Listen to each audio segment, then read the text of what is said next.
Hey there, Metro Atlanta. We asked you a question about the way you likely spend a significant amount of your time. Here's what you had to say. What is your favorite part of your traffic commute? It's pretty hard to come up with a favorite part of it. I mean, that's, I guess, a tricky question. I have no answer. Are you being sarcastic or are you being for real? Really none of it. It's joyful. Motor, really. You don't have to deal with all the traffic. What is your very favorite part of your commute? Podcast. If you didn't have podcasts, like what would that be like for you?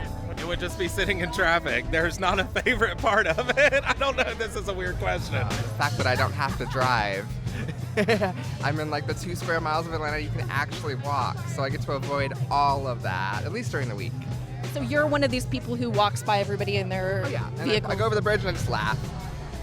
Getting home when the commute is over.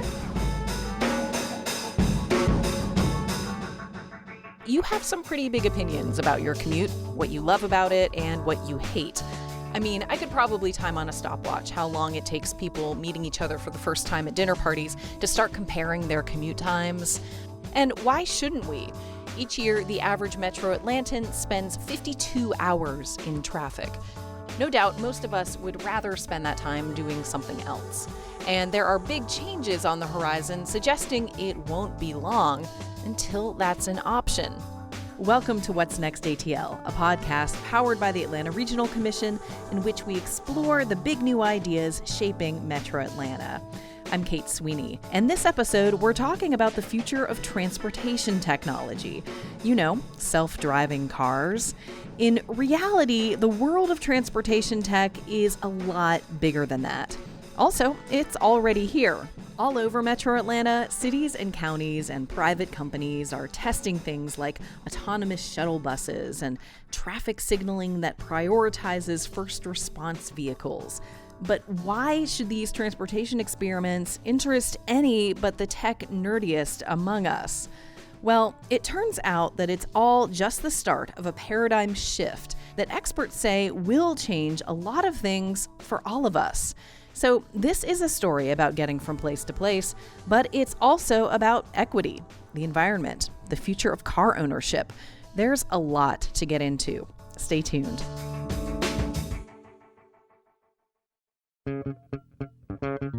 We're going to start with an ambitious sky's the limit vision of our transportation tech future, and then see how that compares with what's really next for us.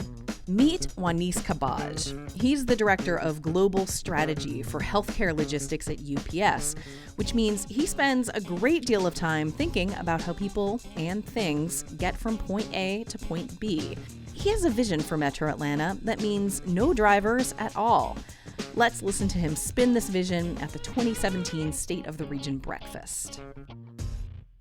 I see cities as living beings, and when I watch them from far above, I like to find those main streets and highways that structure their space, especially at night when commuters make these arteries look dramatically red and golden. The city's vascular system performing its vital function right before your eyes. But when I'm sitting in my car on 285 every morning. At this point in his talk, Kabbaj projects a photograph of something most of us know all too well. It's bumper-to-bumper traffic from the perspective of a driver on 285 during rush hour. I have the hardest time finding this scene romantic. And it's really hard to think that we're driving cars that have been developed over 100 years that can easily reach 130 miles per hour. And we're happy when they reach the same speed as 19th century horse carriages. We, in America, we've spent almost 30 billion hours commuting in 2014. With that amount of time, ancient Egyptians could have built 26 pyramids of Giza. And it's not a joke, the math is true. It's a monumental waste of time, energy, and human potential. Our city's vascular system is getting clogged, and we should take it seriously. Our current way of thinking, the solutions that we've tried, are not really working. We need radical new ideas. We need a new source of inspiration. So I've been working 17 years in transportation, And I had my aha moment at a time where I didn't expect. I was talking with one of my customers, which happens to be in the biotech sector.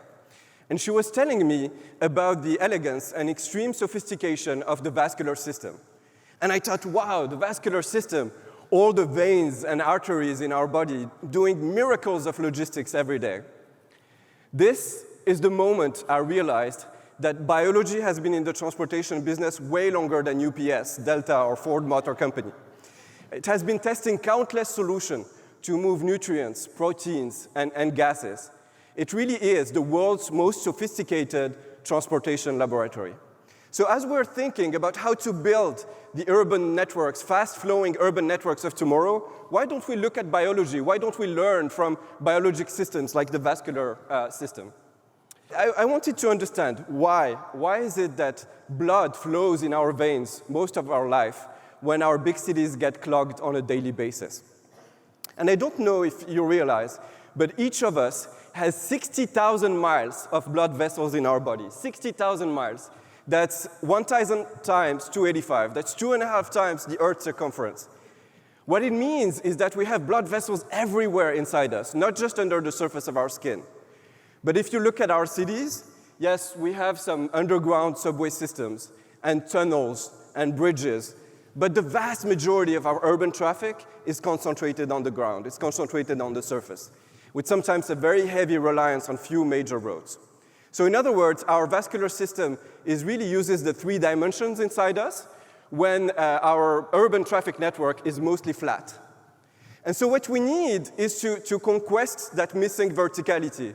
If our surface grid gets saturated, let's find ways to elevate our traffic. And we'll hear more from Wanis Kabbaj's fantastical vision of our transportation future in a moment. But first, for a little more context, it's time to crunch the data. To take a look at the factors behind our changing transportation landscape, we're joined by Mike Carnathan. As manager of ARC's Research and Analytics Group, Mike is a man who, by his own reckoning, spends most of his time just surrounded by data and numbers. That's absolutely right. That's what I look at numbers pretty much every minute of my life. So let's begin with a number, 149 million. What is that?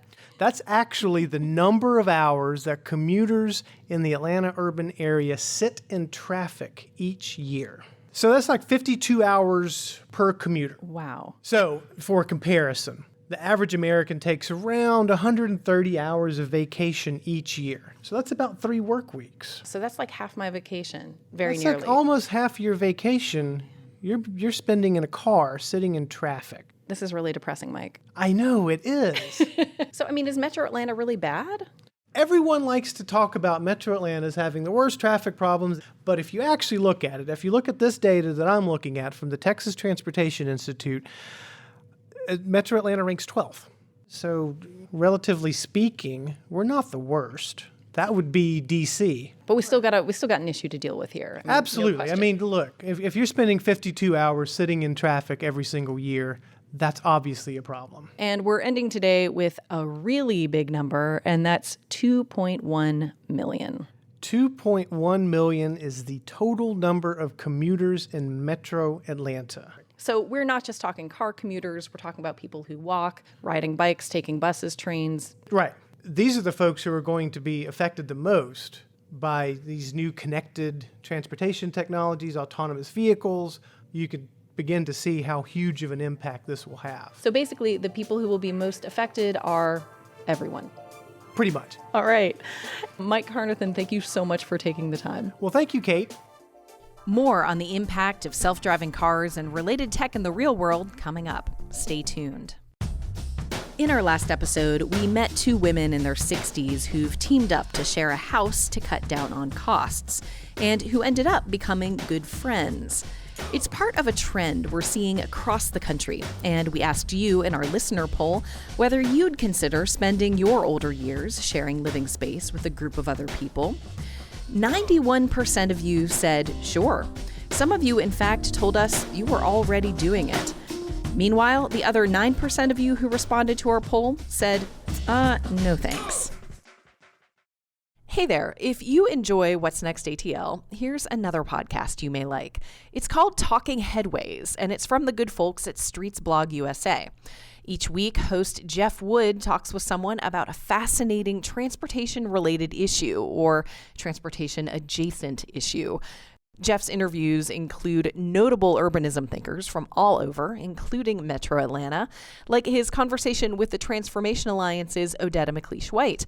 Here's a cut where she talks about her group's vision when it comes to neighborhoods where development is taking place. We're aiming for systems change, where the folks who are impacted by TOD and those developments are actually in the room for some of the decision making. The Alliance calls that the new Atlanta way. That's what we want. We want to inform the residents of these neighborhoods about processes, give them the tools and information they need to understand what's going on, because if you give them that, they will understand.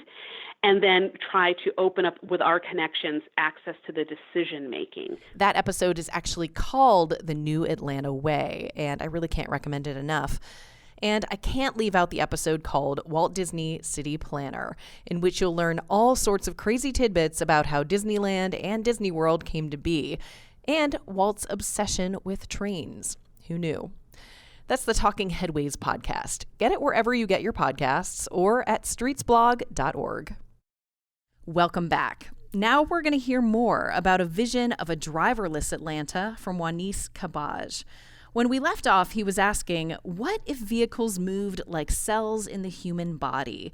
Now he reimagines that entire system itself. The current generation of driverless cars is transitional. It's trying to earn its way into a traffic grid that is made by and for humans. But what will happen when whole cities become driverless? Will we need traffic lights? Will we need lanes? How about speed limits? Red blood cells are not flowing in lanes. They never stop at red lights. And we have a stunning network of muscle within our blood vessels that contracts and retracts to change the flows and steer oxygen where it's most needed. In the first driverless cities, you may not recognize traffic lights. You may not see lanes. When all the cars are driverless and connected, everything is predictable and reaction time minimum. They can drive much faster and can take any rational initiative that can speed them up and the cars around them. So instead of rigid traffic rules, flow will be regulated by a mesh of dynamic and constantly self-improving algorithms. The result? A strange circulation that mixes the fast and smooth rigor of German autobahns and the creative vitality of the intersections of Mumbai. Traffic will be functionally exuberant. It will be liquid like our blood. Here, Kabbaj reveals his showstopper slide. An overhead shot of computer-animated cars zipping through an intersection at light speed, whizzing around one another to pass and make turns without a single collision. It is really cool, and you can actually check it out yourself at our website, whatsnextatl.org. Okay, back to Wanis. And by a strange paradox, the more robotized our traffic grid will be, the more organic and alive its movement will feel. That was Wanis Kabbaj with a pretty sci-fi vision of the ways that connected technology could change our transportation landscapes. But what about a more down-to-earth question? We're talking about things like self-driving cars and intersections that talk to one another. How can the tech behind all of that solve real-life problems in the here and now? That's the territory of the Georgia Smart Cities Challenge, directed by Georgia Tech's Debra Lam. The project funds 4 communities, large and small, across Georgia to address their most pressing issues using connected technology. Our premise was that all communities can be smart, right? You don't need to be in New York or London or San Francisco to be smart. That gap is something that needs to be addressed. Debra sat down to talk with us about equity and other issues that play into the question of smart tech, including how these technologies might address the issues you deal with on our roads each and every day. So even before we talk about the driverless cars or the flying cars or the connected vehicle, I think it's important to think about, first of all, do you have a choice in terms of your travel? So for many of us, So it's about starting sort of with the need of real humans in the world today. exactly. So if you have to travel, the single occupancy vehicle that's personally owned should be your last choice. But for many people, it's their only option. So when they do have to travel, they don't have public transport, they don't have walkable communities or sidewalks. So they do have to get into their own personal vehicle and make that commute, or they do have to do multiple transfers using many buses or subway systems to get there. And that is the amount of time that is wasted. So looking at this need that you talk about, how can technology help us? Yeah, so technology can help us by giving us the choices and the options. So if I can turn on my phone each morning and know what are the number of different trips I need to go to, and I can see the choices, and the choices are calculated through many independent but integrated factors, not just time, which is what we have right now, but what about carbon emissions? What about money? What about other costs calculated? And then I'm making a choice based on all those factors and which ones I think are priorities in order to choose my commute option. Does the MARTA stop allow me to get to my destination? Or do I have to take another bus or walk another 2 miles or bike another 1 mile to get there? And does that last mile, first mile deter me from even taking the trip in the first place? Actually, one of the winning projects of Georgia Smart is a project in the city of Chambly on using autonomous vehicles at the MARTA stops to address first mile, last mile issues. That final leg of the journey between, say, a transit station and home is the sticking point for so many people. Another is congestion. And Debra talked about how smart transportation technology can help to address that via infrastructure that actually talks to cars. Our travel patterns more or less are pretty predictable, right? So there's a group of us that goes to work in the morning, and there's a group of us that come back from work each evening. So if you know how to divert that in advance, then that's something to be said. So maybe even pushing certain traffic along different routes, for example? Mm-hmm. So in this country, there's an historic love affair with single car ownership, the freedom of the open road, but that's starting to change. Car ownership has dropped precipitously among young people. And this ties into connected vehicle technology. Can you talk about that? Yes, especially among millennials, vehicle ownership among that group is declining, even getting the driver's license to be able to drive the vehicle. The other thing that comes with owning the vehicle is parking. Right? So, not needing to worry about the parking and knowing that, the parking spots are really prime real estate at the end of the day. How can we change, the parking lots to green space or other alternative community space is a very exciting kind of proposition. And it's more than a proposition for the future. Right this minute, Marietta is prioritizing traffic signals for emergency and first response vehicles. And Gwinnett and the city of Atlanta are both running so-called smart corridor projects, in which the very infrastructure of the roads talks to cars.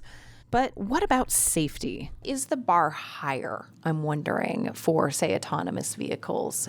Do we feel comfortable with anything less than perfect if we're going to kind of climb into one? Yeah, that's a good point. I think you're alluding to some of the unfortunate fatalities that have happened recently with autonomous vehicles. And obviously, they were really devastating and unfortunate. But keep in mind, at the same day, some of those fatalities happened, there were a much higher proportion of people that were also killed with human drivers. And so, obviously we want to hit 0 fatalities, but it should not just deter us from using the technology because the alternative is the status quo of human drivers.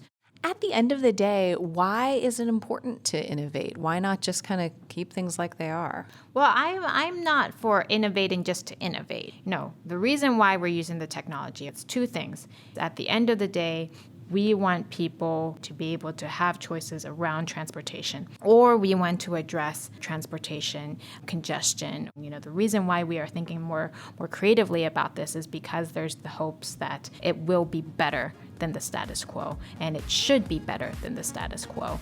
Otherwise, there's really little point in all the collective efforts that we're doing. Debra Lam is the Managing Director of Smart Cities and Inclusive Innovation for Georgia Tech. And the collective effort she's talking about, so many collective efforts. Really, there are things happening all over the region, even more than we've had the time to mention this episode. Links to some of that work on our website, as well as the Georgia Smart Cities Challenge and Connect ATL, ARC's annual conference convening experts and local leaders around these issues. That's all at whatsnextatl.org/podcast.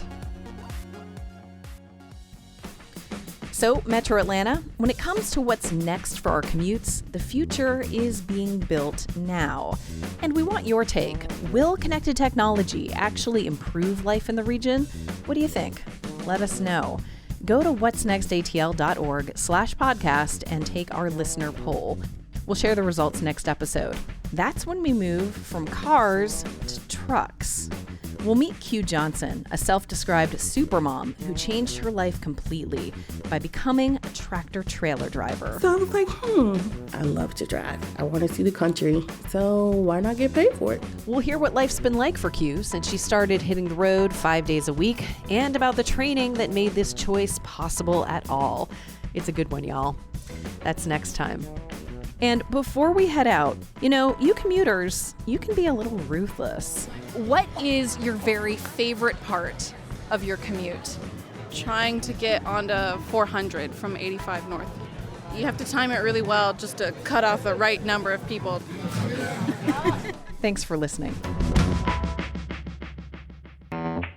Hi, this is Dennis O'Hare reminding you breakfast is good for you any time of day, especially political breakfast. Now, we offer a well-balanced serving of opinions from the left and the right, and you can order up at iTunes, Stitcher, or wherever you get your podcasts. So pull up a seat at the table and join me for political breakfast anytime. It's like a 24-hour diner for your head.